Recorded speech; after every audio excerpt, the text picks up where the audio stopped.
Okay, I'm Andrew. This is Achilles. Hi, Achilles. So we were just talking to you, and you told us that you've been out here since when? Saturday. Since Saturday. And when you were out here, there was a detective that was out here. Yeah, he said he was the lead investigator for the family. He was I forgot his name, but he was a Spanish gentleman. He was very nice, very thorough. He very insistent that we take a flyer, even though my girlfriend's like, I don't want to carry any more stuff, 'cause she's like really, hiker type. But anyway, yeah, he was very thorough. He talked to us at length about the situation. Elaborate on that. What type of questions did he ask? He asked if we had been here, during that time, or if we knew anybody that had been here. I told him, like I told you guys, my dad lives further down up on the St. John's on a houseboat. Mm-hmm. And he asked me if I could, spread the word to him and maybe the houseboating community and see if, anybody sees anything floating or whatever the case. Did the detective say anything about any foul play? No, like suspects they're looking for? He didn't mention anything like that. Just asked you if you've seen anything? Yeah, it was very, very casual, very, Was he asking just you, or was he asking everyone that was here? Was there other people here? Yeah, there was other people here. When we got here, he was talking, this whole parking lot was full. He was talking to some people over here. There was about 5 people at the table. I assume they were probably with him. And then we pulled up, and he pretty much within 5 minutes, he came up and started talking to us once he could tell we were getting ready to head. Paola's vehicle was actually found here. It was right here. She was seen swimming that day, December 18th. That's got to be about two miles away. That really sounds. I mean, I like I said, I grew up on the rivers around here, and that sounds really like an alligator-related situation. And I mean, it's sad to say, but she could pop up anytime. You know what I mean? Mm-hmm. And they will find her. They will find her. Explain for the people that don't understand what alligators do. Since you've been around here, you've known alligators. Just explain what your understanding of an alligator attack is. Well, typically what they like to do is the larger prey, like a dog or a person, they would drag down and drown them. And a lot of times, there'll be trees as large as this pine right here underneath the water, obviously not intact, and a lot of times what they'll do is lodge stuff underneath there to save their energy. If they can get them under there and wedge them in something, and then they'll come back later, or if they have babies, the babies could feed on it then too. So she's listed as 4'10", 145 pounds. That wouldn't be a problem for her. Wouldn't be a problem. And it's like there's a lot of mama gators in this area over here. Like I guess the Otter Spring is what it's called, and they're just very aggressive, And if you're swimming in especially if you're wading and you don't know where you're going, There's signs out there. I've seen them at Kelly Park. I've seen them in Kelly Park. So they don't give they got signs here that say do not feed or swim. Oh yeah. While you were out here, have you seen any alligators? No, I haven't seen any, but I haven't been by the water much, honestly. Let me ask you this. So you've been out here since Saturday. Have you seen any questionable people?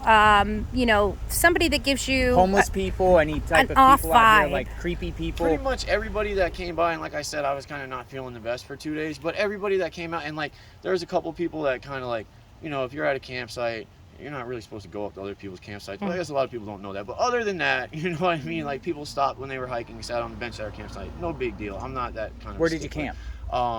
Big Buck. We're still Big at Buck. Big Buck. Yeah. Oh, is that your blue tent over there? That's my girlfriend. We were a little close to your tent. Just thought we'd let you. We were there. We came from there. We came from Outer Campground, then went up to Big Buck, and then that's where we saw a blue tent. And we seen I guess some guys are doing the Hurricane Biking Trail. It's like some 600-mile trail. We talked to them at length.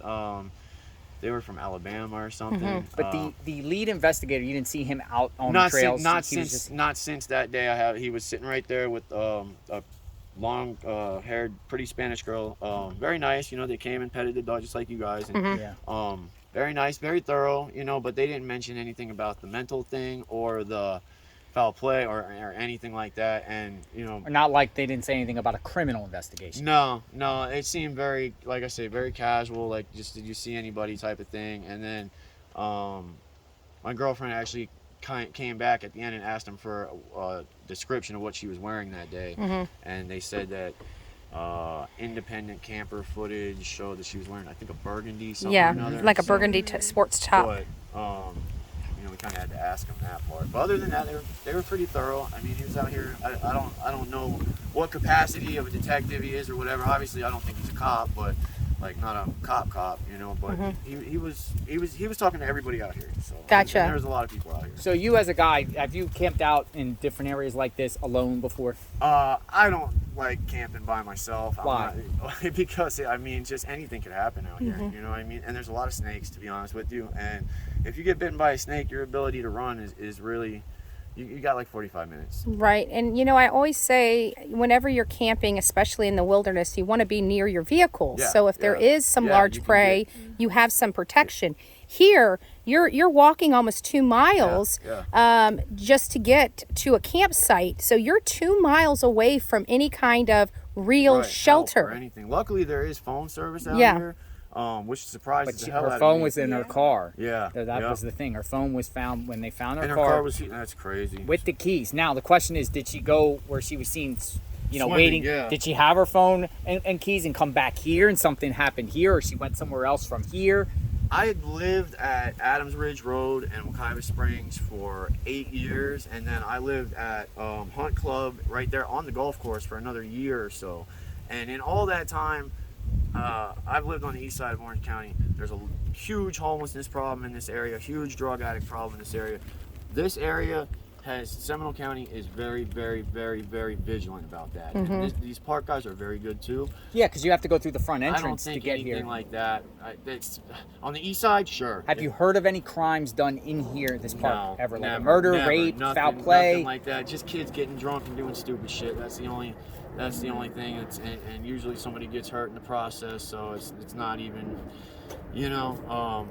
It's just, if it was on the east side in one of the parks over there, I would say 100%. What is the worst thing that you've heard happen in this area? Not necessarily in this park, but I in guess Kelly Park, a kid got eaten by a gator. Kelly Park, a guy got trapped in the cave. How far is that from here? Kelly Park, I think, has the crow flies. I think it's only like 2 miles, but to drive to it, it's like 30 minutes because you got to go all the way through Apopka. And then How long back ago down. was those incidents? I mean, I've been going there since I was a kid, so it's just stuff you hear. One day, I think I was like, I remember because I was 9 years old, I jumped in, you know, where it starts with the tubes, you know, I jumped in and I hit right on one of those big rocks on my knee, and it was a terrible, terrible day, and that actually still hurts to this day. But the point of that is the guy got stuck in the cave that day, and that's like the worst thing I've really heard. And usually the stuff with the gators is further out on the St. John's, but I've seen them in Kelly Park. You know, I've seen them in Kelly Park, and that seems like the most. I mean, I'm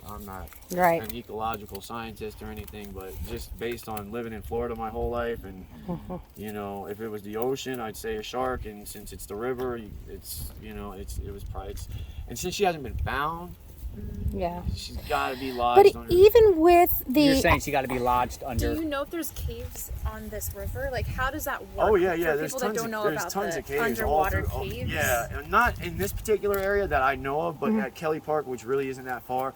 And you know, this area has been inhabited for 7,000 years. Yeah. So. But wouldn't, even with the gator attack, wouldn't there be like potential Something. articles of clothing, a shoe? The amount of water coming out of these springs, it's millions of gallons per second. Yeah. You know what I mean? It is pushing, and that's just one spring. You got Kelly, Wekiva, and they are all pushing. I mean, the craziest thing where my dad's at on Silver Glen, there's this island when you come in, because you go through a lake and then the spring pushes out.